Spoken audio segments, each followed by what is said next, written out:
तो आज हमारा क्वाड्रिलेटरल्स का आखिरी दिन है। हमारा 8.2 का question number 5th and 7th बचे थे।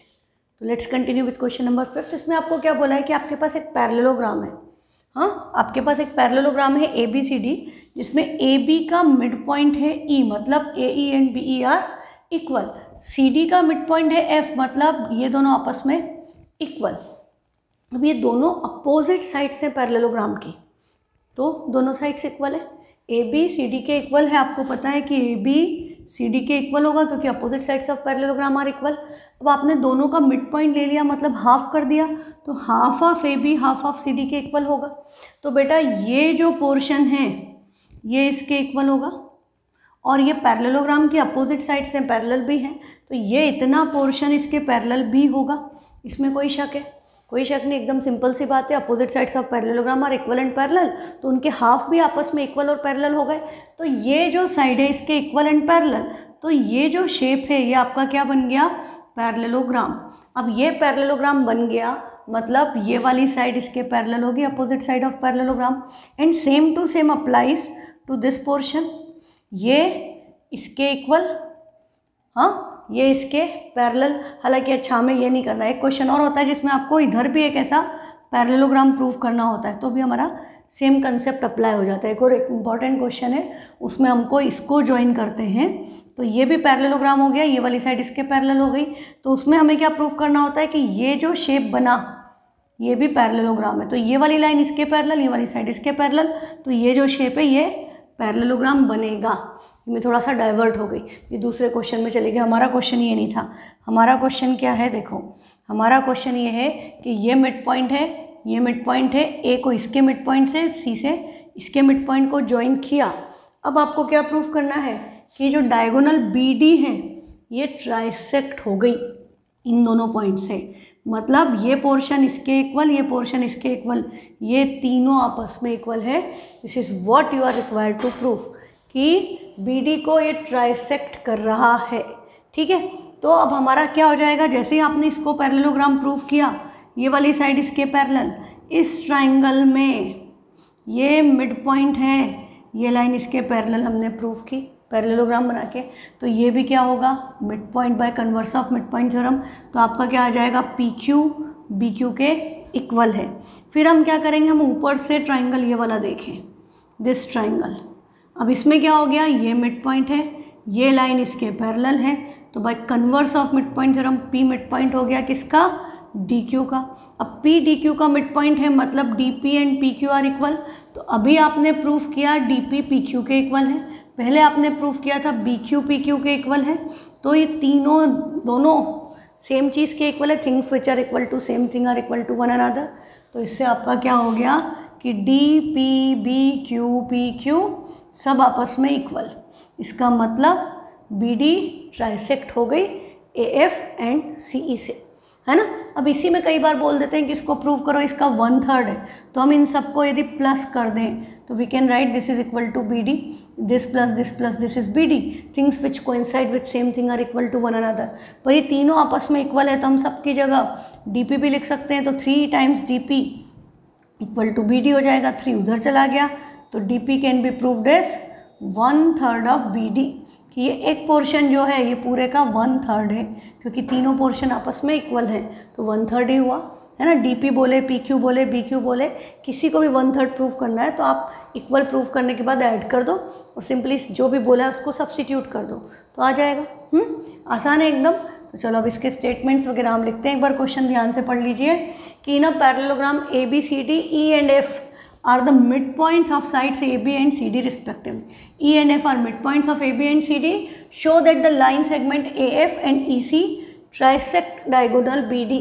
AF और CE ने इसको डायगोनल को ट्राइसेक्ट किया, मतलब ये आपस में इक्वल, ये तीनों पोर्शन इक्वल। ठीक है, तो क्वेश्चन समझ में आ गया, इनफैक्ट सॉल्यूशन भी आपको समझ में आ गया। अब स्टेटमेंट कैसे लिखेंगे? सबसे पहले गिवन ABCD इज पैरेललोग्राम, और क्या दे रखा है? E and F are mid points. E and F are mid points of AB and CD respectively. यही गिवन है। अब टू प्रूव, हमको प्रूफ क्या करना है, AF and CE, AF and EC trisect BD, diagonal BD को trisect कर रहे हैं। इसको हम ज़्यादा अच्छे से कैसे लिखेंगे कि DP equal to PQ equal to BQ या QB, हम ये प्रूव करना चाहते हैं। ठीक है, गिवन हो गया, टू प्रूव हो गया। अब हम स्टार्ट करें with the proof. In triangle नहीं, इन, अब सीधे हम बोले AB equal to CD and AB is parallel to CD। सीधे हम ये लेंगे, पहले पैरेललोग्राम प्रूव करना है, हाँ, फिर converse of mid point theorem लगेगा। तो AB CD के इक्वल है, AB parallel to CD। Reason क्या हो गया, opposite sides of parallelogram ABCD। ABCD की अपोजिट पैरेललोग्राम है, उसकी अपोजिट साइड्स हैं तो इक्वल एंड पैरेलल होंगी। ये आपको क्लियर है। अब हम क्या बोलेंगे कि half of AB half of CD के इक्वल होगा। तो हाफ ऑफ AB को हम क्या लिख सकते हैं, AE, और उसको हमने क्या लिखा, CF। This implies AE equal to CF and AE is parallel to CF। इसका रीज़न क्या है, इसको आप 1 दे दो कि A एंड मिड पॉइंट्स हैं। Reason D, E and F are mid points, E and F are mid points. ठीक है, तो आपका half of AB half of CD के इक्वल है, तो AE CF के इक्वल है एंड AE CF के पैरेलल है। इसका मतलब क्या हुआ, इसका मतलब AE CF is a parallelogram. This implies AECF is parallelogram as one pair of opposite side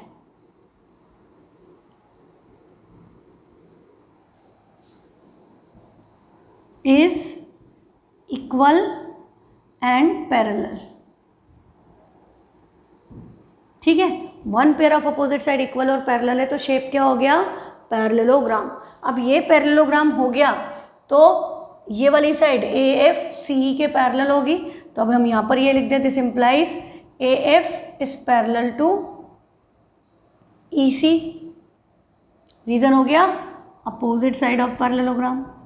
ये पैरेललोग्राम हो गया तो इसकी अपोजिट साइड्स भी क्या होंगी, पैरेलल। तो AF EC के पैरेलल है, ये हमने प्रूफ कर दिया। अब हम आ जाएं कन्वर्स ऑफ BPT लगाने के लिए ट्राइंगल पे। अभी हमने बोल दिया ये वाली लाइन इसके पैरेलल है, ये मिड पॉइंट है, ये भी मिड पॉइंट है, ये दोनों आपस में इक्वल, ये दोनों भी आपस में इक्वल। अब आप कौन सा ट्राइंगल लोगे, पहले लोगे ट्राइंगल APB।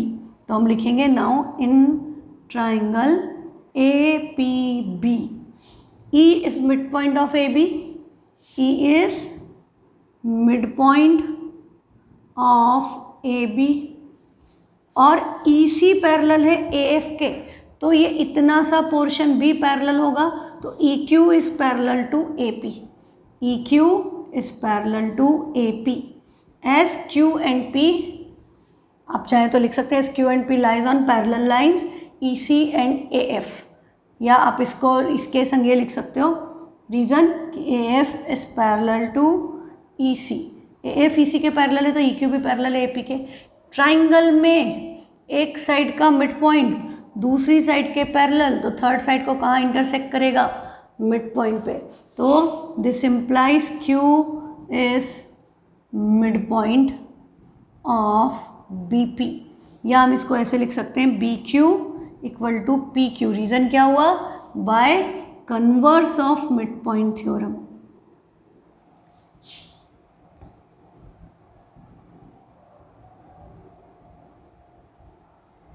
ये आपकी फर्स्ट कंडीशन आ गई कि BQ PQ इक्वल है। अब हम क्या करेंगे, अब हम दूसरा ट्राइंगल इधर से देखें तो इस ट्राइंगल में भी यही चीज़ करेंगे। तो इसमें आपका क्या हो गया, इन ट्राइंगल, पहले ट्राइंगल का नाम क्या हुआ, CDQ। In triangle CDQ F is midpoint of CD and PF is parallel to CQ, या FP is parallel to CQ। Reason चाहो तो आप ब्रैकेट में लिख दो AF is parallel to EC। तो by converse of mid point theorem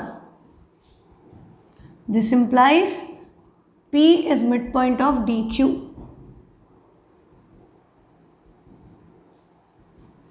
By converse of midpoint theorem.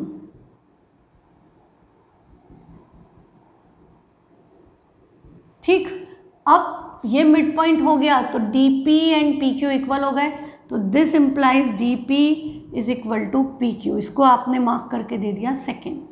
First में आपका BQ PQ इक्वल है, सेकेंड में DP PQ इक्वल है, तो अब हम डायरेक्टली क्या लिखेंगे, from 1 and 2 BQ equal to PQ equal to DP. तीनों आपस में इक्वल हो गए क्योंकि दोनों PQ के इक्वल है. Things which are equal to same thing are equal to one another. तो एक्सियोम्स लिखने नहीं होते, but this is how we use them. तो यही आपका यूक्लिड्स ज्योमेट्री इस तरह से यूज़ होता रहता है. तो आपने लिख दिया कि ये इक्वल है. अब आप चाहें तो एक बार में एक लाइन में लिख सकते हैं कि this implies AF and EC trisect BD. Question में जो बोला था वही लैंग्वेज में हमने एंड में लिख दिया, लास्ट में आपका आ गया हेंस प्रूव्ड. और ये बड़ा इंपॉर्टेंट क्वेश्चन है. हाँ, ये क्वाड्रिलेटरल्स का बड़ा इंपॉर्टेंट क्वेश्चन है, इसकी अच्छे से प्रैक्टिस करना. ठीक, नेक्स्ट है आपका क्वेश्चन नंबर 6. हमने पहले ही कर लिया था. 6 में आपको क्या करना था, show that the line segment joining the mid points of the opposite sides of a quadrilateral bisect each other. तो हमने सिंपली कोई भी क्वाड्रिलेटरल है उसके मिड पॉइंट्स को ज्वाइन करने वाली लाइन सेगमेंट एक दूसरे को बाइसेक्ट कर रहे हैं, ये हमें प्रूव करना है. तो हमने क्या किया था, हमने इनको ज्वाइन किया, कोई सी भी एक डायगोनल बनाई, फिर हमने इस शेप को पैरेललोग्राम प्रूव किया जैसे बाकी क्वेश्चंस में किया था. और जैसे ये पैरेललोग्राम प्रूव हुआ वैसे ये क्या बन गई, they are diagonals of parallelogram and diagonals of parallelogram bisect each other. तो इसमें प्रॉब्लम क्या होती है कि लैंग्वेज याद नहीं रहती. तो इस क्वेश्चन के साथ माइंड में फिक्स कर लो कि पैरेललोग्राम प्रूव करते हो जाएगा कि diagonals of parallelogram bisect each other. तो ये कंडीशन वही पूछी है ना. नहीं तो क्लिक नहीं करता बच्चों को. जब बताओ तो याद आ जाता है कि अच्छा ये वाला था, ये तो बहुत आसान था, पर एग्ज़ाम में याद आना ज़रूरी है. नेक्स्ट आपका लास्ट क्वेश्चन एक्सरसाइज का, ABC is a triangle right angled at C. तो हमने एक राइट ट्राइंगल बना लिया, right angled at C. AB कहीं भी लिख दे. A line through the mid point M of hypotenuse AB. Mid point किसका, हाइपोटेनियस का. तो ये दोनों आपस में equal and parallel to BC. BC के पैरेलल एक लाइन इंटरसेक्ट कर रही है AC को D पर. ठीक है, अब हमें शो क्या करना है कि D मिड पॉइंट है. तो आपका सीधे ये क्या लग रहा है, कन्वर्स ऑफ BPT. ये ट्राइंगल की साइड का मिड पॉइंट और ये लाइन इसके parallel. Bye converse of mid point theorem DAC का मिड पॉइंट हो गया. सिंपल, DAC का मिड पॉइंट हो गया मतलब ADCD इक्वल. अब आपको बोल रहा है सेकेंड पार्ट में कि MD परपेंडिकुलर है AC पर. ये इस पर परपेंडिकुलर है तो ये लाइंस पैरेलल हैं. पैरेलल लाइन में कॉरस्पॉन्डिंग एंगल्स आर इक्वल. ये एंगल 90 था तो ये एंगल भी क्या होगा, 90. रीजन क्या लग गया, कॉरस्पॉन्डिंग एंगल्स आर इक्वल. ज़्यादा आसान है. या आप लिखो कि इन दोनों एंगल का सम 180 है. रीजन को इंटीरियर एंगल्स आर सप्लीमेंट्री. ये एंगल 90 है तो ये भी कितना आएगा, 90. इसमें टाइम ज़्यादा लगेगा. ज़्यादा आसान क्या है कि एक लाइन लिख दी, कॉरस्पॉन्डिंग एंगल्स आर इक्वल, तो MD परपेंडिकुलर ऑन AC हो गया.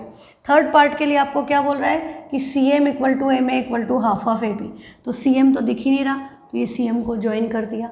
ये AM ये है, CM ये है. हमको इन दोनों को इक्वल प्रूव करना है हाफ ऑफ AB के. तो हम क्या करें, इन दोनों ट्राइंगल्स को कॉन्ग्रुएंट कर सकते हैं. ये मिड पॉइंट था तो AD and CD are equal. ये साइड दोनों ट्राइंगल्स में कॉमन है, ये एंगल 90 तो ये भी 90.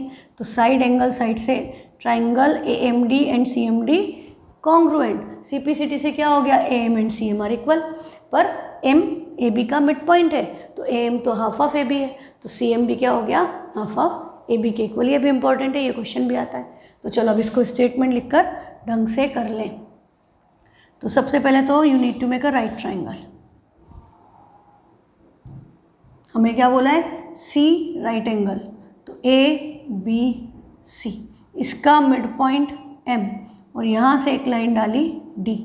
ठीक है, यही दिया है. और बाद में हमको पता चल गया कि CM को भी ज्वाइन करना पड़ेगा.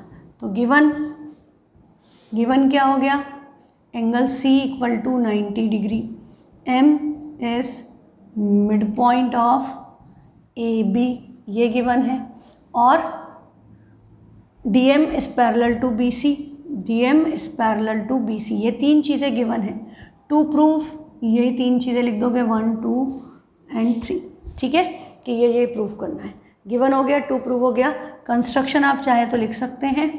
कंस्ट्रक्शन हमने क्या की है, join CM, C to M को ज्वाइन किया है। अब आपका proof in triangle, first part prove कर रहे हैं। In triangle ABC 90 degree should be shown always by making a square over there. In triangle ABC M is midpoint of AB, M is midpoint of AB and DM is parallel to BC. So by converse of BPT, so by converse of BPT नहीं, converse of midpoint theorem, 10th में भी triangles चल रहा है मेरा, तो वहाँ पे कन्वर्स ऑफ BPT चल लगता है, तो वो याद आ गया। So by converse of mid point theorem D is mid point of AC।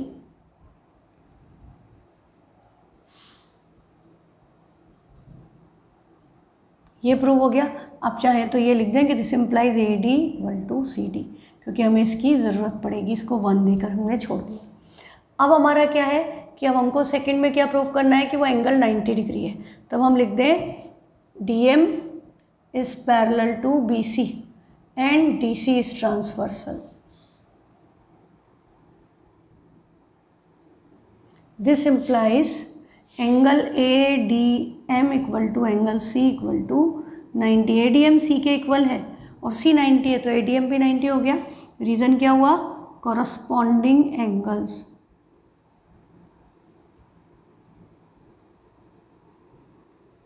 ठीक, तो ये आपका सेकंड चीज़ प्रूव हो गई, सेकंड पार्ट। अब हम आए थर्ड पार्ट के लिए। तो थर्ड पार्ट में हमें ट्राइंगल्स को कॉन्ग्रुएंट करना है। तो इन ट्राइंगल ADM एंड CDM, नाम कुछ भी लिख सकते हो कॉरस्पॉन्डेंस का ध्यान रखते हुए। हाँ, थर्ड पार्ट में हम ट्राइंगल ADM CDM लिख दें या AMD CMD लिख दें या DMA DMC लिख दें, आपकी मर्ज़ी। तो थर्ड पार्ट के लिए हम क्या लिखेंगे, in triangle ADM and triangle CDM, AD equal to CD। मैंने वहाँ पर 1 लिख दिया था, जब उसको लिखा था कि इक्वल है मिड पॉइंट से, तो 1 लिख दिया था। और angle ADM equal to angle CDM equal to 90। Reason हो गया प्रूव्ड अबव।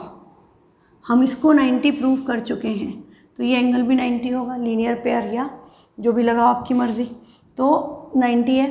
तीसरा आपका क्या है, DM equal to DM common,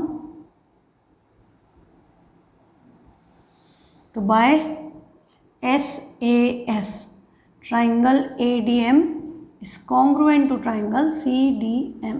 triangle ADM और CDM क्या होगा, कॉन्ग्रुएंट। तो इसकी सिंप्लिसिटी से क्या होगा, this implies AM equal to CM by CPCT। अब AM और CM इक्वल हैं, पर हमें क्या पता है कि M तो मिड पॉइंट है, तो AM equal to half of AB। Reason क्या है, M is mid point of AB। AM CM के इक्वल है, AM हाफ ऑफ AB के इक्वल है, इसका मतलब AM equal to CM equal to half of AB, hence proved. AM half of AB के equal है, AM CM के equal है, things which are equal to same thing are equal to one another, this is how it is used. तो ये आपका तीनों conditions prove हो गई, ठीक है। विद दिस हमारा NCERT से क्वाड्रिलेटरल्स ओवर। तो अभी टाइम बचा है आज की क्लास में, तो we will do some extra questions from अरिथ्रास क्वेश्चन बैंक। फर्स्ट क्वेश्चन है, ABCD is a rhombus with angle ABC equal to 50 degree. तो हमने डायग्राम बना दिया ABCD, हमें बोला एंगल ABC 50 है, ये वाला एंगल 50 है, और पूछा कौन सा है, एंगल ACD। हमको ये एंगल निकालना है, ठीक है। हमारे पास ये एंगल 50 है, तो ये एंगल कैसे निकलेगा, तो इसका सिंपल तरीका है आपका कि रोम्बस है, रोम्बस में क्या होता है, ऑल साइड्स आर इक्वल, तो ये दोनों साइड इक्वल हैं, तो angle opposite to equal sides are equal. और अच्छा, यही चीज़ मैं इधर भी कर सकती हूँ, ये opposite angles of rhombus are equal, तो ये एंगल कितना हो गया 50। अब ये साइड इसके इक्वल है, तो ये एंगल यदि x है तो ये एंगल भी क्या होगा x। अब क्या लगाना है, एंगल सम प्रॉपर्टी। तो अब आपका एंगल सम प्रॉपर्टी लगाओगे तो 50 प्लस 2x इक्वल टू 180। तो 2x इक्वल टू 180 माइनस 50 क्या हो गया 130। तो x की वैल्यू क्या आ गई 65 डिग्री। तो ये आपका क्या आएगा 65 डिग्री।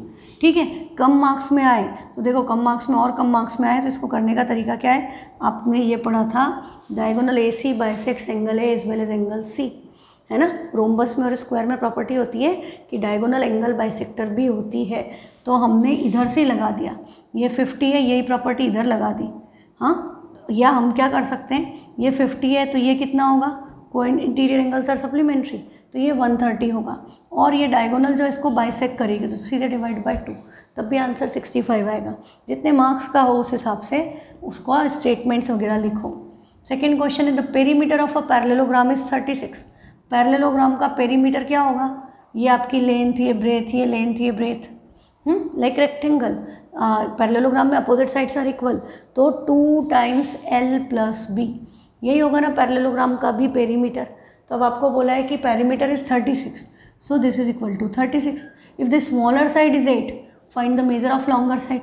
मान लिया मैंने कि भाई ये 8 है, तो ये 2 से तो पहले 36 को कैंसिल कर दें, 8 हो गया, 18 हो गया, तो L प्लस 8 इक्वल टू 18। तो लेंथ क्या हो गई 18 माइनस 8 दैट इज 10। तो आंसर आ गया 10 सेंटीमीटर। ठीक है, सिंपल कंसेप्ट है, ये 1 मार्क में आएंगे क्वेश्चन इस तरह के, 1 से 2 मार्क्स। नेक्स्ट है find the length of each side of a rhombus whose diagonals are of length 6 and 8। अब आपको बोला ये रोम्बस है, रोम्बस की डायगोनल ये पूरी है 6, ये पूरी है 8, और आपसे ये साइड निकालना है आपको। ठीक, तो अब देखो कि ये पूरी 6 है और ये मैं अलग अलग कलर से बना रही हूँ, ये 8 है। तो डायगोनल क्या कर सकती है, करती है एक दूसरे को बाइसेक्ट करती है रोम्बस में राइट एंगल पे। तो ये एंगल हुआ 90, 8 का हाफ 4, 6 का हाफ 3, तो ये 3, ये 3, ये 4, ये 4, ये 90 है, पाइथागोरस थ्योरम लगाएं तो 3 का स्क्वायर 9, 4 का स्क्वायर 16, 16 प्लस 9 25, 25 का स्क्वायर रूट 5। तो आपकी रोम्बस की सारी साइड्स क्या आएंगी 5 सेंटीमीटर, है ना। सिंपल कंसेप्ट कि आपकी सारी साइड आ गई 5 सेंटीमीटर बाय पाइथागोरस। सिंपली जो भी डायगोनल दी है उसका हाफ करो, क्योंकि डायगोनल बाइसेक्ट करेंगी और एंगल 90 होगा, तो hypotenuse will be the side of the rhombus. ये बड़ा इंपॉर्टेंट कंसेप्ट है ना, तो याद रखिएगा।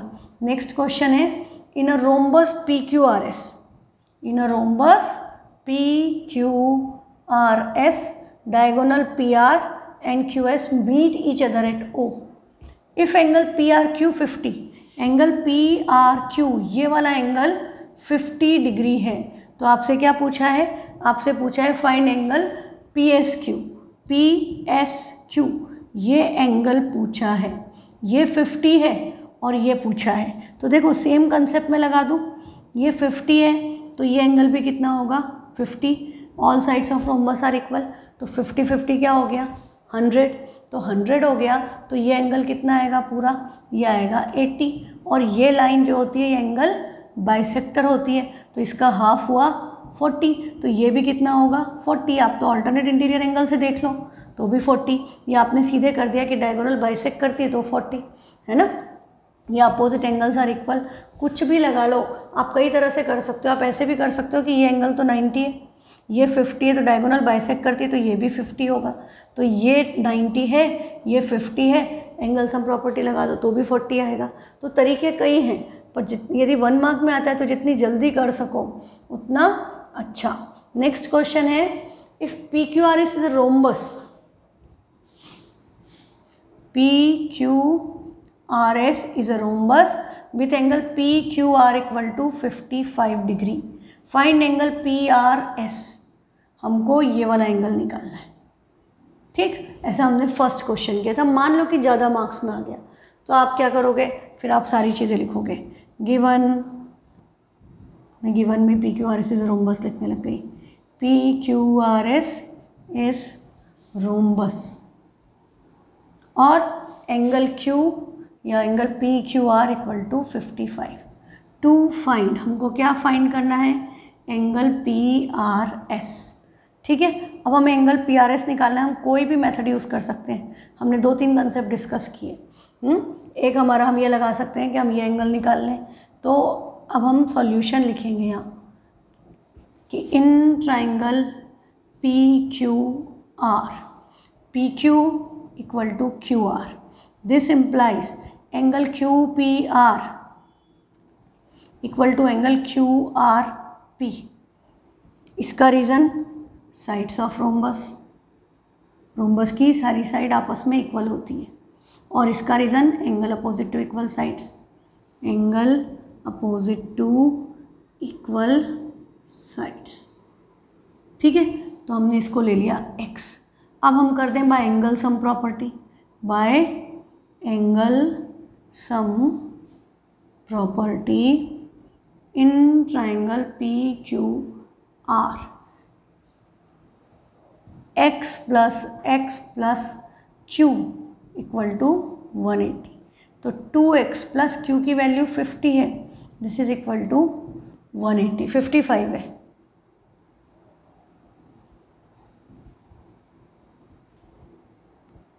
तो 2x इक्वल टू 180 माइनस 55, 125। तो x equal to 125/2 that is 62.5 degree. तो हमारा अभी तो ये एंगल आया है कि ये 62.5 है और ये भी 62.5 है। हमें तो उधर वाला एंगल निकालना है। तो अब हमारे पास एक ऑप्शन क्या है कि ये लाइन ऑल्टरनेट इंटीरियर एंगल, हम ऐसा लिख सकते हैं कि PQ is parallel to SR and PR is transversal. This implies angle PRS equal to angle RPQ equal to 62.5। Reason क्या हो गया? Alternate interior angle. बस इतना ही करना था। अब आपको कंसेप्ट तो पता है कि जल्दी करना है तो कैसे करना है, लंबा करना है तो इस तरह से पूरा स्टेटमेंट्स लिख देंगे हम। नेक्स्ट क्वेश्चन है आपका, in the given figure PQRS is a parallelogram, find the value of x and y। हमको क्या गिवन है कि ये जो शेप है ये पैरेललोग्राम है। यहाँ लिखा है 10x, इधर लिखा है 4y, इधर लिखा है 60, इधर लिखा है 20 और ये इस तरह से लाइन गई है। तो आपको क्या पता है, गिवन हो गया PQRS is a parallelogram, to find x and y ये लिख दिया। अब आप लिखोगे कि ये साइड इसके पैरेलल है, PQ is parallel to SR and QS is transversal and QS is transversal. This implies 10x equal to 60 या angle PQS is equal to angle QSR। Reason हो गया ऑल्टरनेट इंटीरियर एंगल। तो इसकी value तो 10x है, इसकी value 60 है, तो x की वैल्यू क्या आ गई 6 डिग्री, है ना। फिर हम इधर से लगाएं ये वाली ट्रांसवर्सल यूँ कि PS is parallel to QR and QS is transversal. This implies angle PSQ is equal to angle SQR. Reason again same, that is alternate interior angle. अब ये एंगल क्या है, this is 20 and this is 4y, तो 20 equal to 4y, तो y क्या हो गया 20/4 that is 5 degree, तो y की वैल्यू क्या आ गई 5 डिग्री।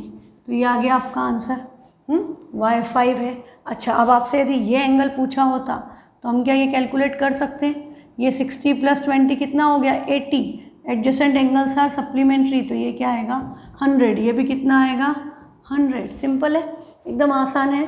तो चैप्टर ऐसे इंटरेस्टिंग है, इजी है, थोड़ा सा प्रैक्टिस करने से ग्रिप आ जाएगी, है ना। और जहाँ भी प्रॉब्लम हो उसके लिए व्हाट्सएप कीजिए, बट क्वेश्चंस आपको बार बार करने पड़ेंगे। जो आपको इजी लग रहे हैं वो भी करने पड़ेंगे, जो टफ़ लग रहे हैं उनको ज़्यादा बार करना पड़ेगा। मैथ्स करने का यही तरीका बेटा कि जो इजी लग रहा है उसको 2 बार करो, जो टफ़ लग रहा है उसको 4 बार करो, या और टफ़ लग रहा है तो और बार करो। तब तक करते रहो जब तक आपको वो एकदम आसान ना लगने लग जाए, जब तक आपको देख के क्वेश्चन को याद नहीं हो जाए कि इसमें क्या क्या करना है, स्टेप्स दिमाग में ना आने लगे, तब तक कीप प्रैक्टिसिंग। यदि वैसी प्रैक्टिस नहीं है, मैथ्स में क्वेश्चन, एनसीईआरटी के क्वेश्चन स्पेशली ये सिचुएशन होना चाहिए जिसमें भी मैंने आपको बोला दिस इज़ इम्पॉर्टेंट, हाँ कि ये इंपॉर्टेंट है, एग्जाम में आता है, वो सारे क्वेश्चंस आपके ऐसे प्रिपेयर्ड होना चाहिए कि रात को कोई नींद में उठा के पूछे ना इसमें क्या करना है, तो you should be able to speak. ये नहीं कि क्या क्या करना है, ये नहीं सोचना नहीं पड़े कि क्वेश्चन कौन सा है बता, क्वेश्चन सुनते ही आपके दिमाग में आ जाए पूरी प्रोसीजर कि ये करेंगे ये करेंगे ये करेंगे ऐसे होगा, है ना। इतनी प्रैक्टिस चाहिए if you want to secure full marks. यदि आप मैथ्स में फुल मार्क्स लाना चाहते हो, ये सपना देखते हो, तो आपको इतनी मेहनत करनी पड़ेगी। अब उसके लिए कितनी बार करना है ये आपको अच्छे से पता है, आपका लेवल है ना, तो उसको बार बार क्वेश्चंस को करो और बार बार रिवाइज करते रहो। ये नहीं कि अब हम क्वाड्रिलेटरल्स पढ़ रहे हैं तो हम ट्राइंगल्स भूल गए, लाइन्स एंड एंगल्स दिमाग से निकल गया। बीच बीच में कोई भी और जो क्वेश्चन टफ लगते हैं उनकी अलग से लिस्ट बना लो, तो उनको बीच बीच में बार बार करते रहो, उनको टच करते रहो। तो out of sight out of mind नहीं होना चाहिए, तो आप उनको आंखों के सामने से निकालते रहो, बार बार जब मन में आया एक बार खोल के कर लिया, है ना, तो उससे आपकी प्रैक्टिस बनी रहेगी and you will be confident in your final exams and every exam which you are appearing कि आपके अच्छे नंबर आएंगे, आप ऑटोमेटिकली आएंगे। नॉलेज होगा तो नंबर उसको फॉलो करते हैं, ठीक है। तो with this quadrilaterals is over and today's class is also over. Thank you.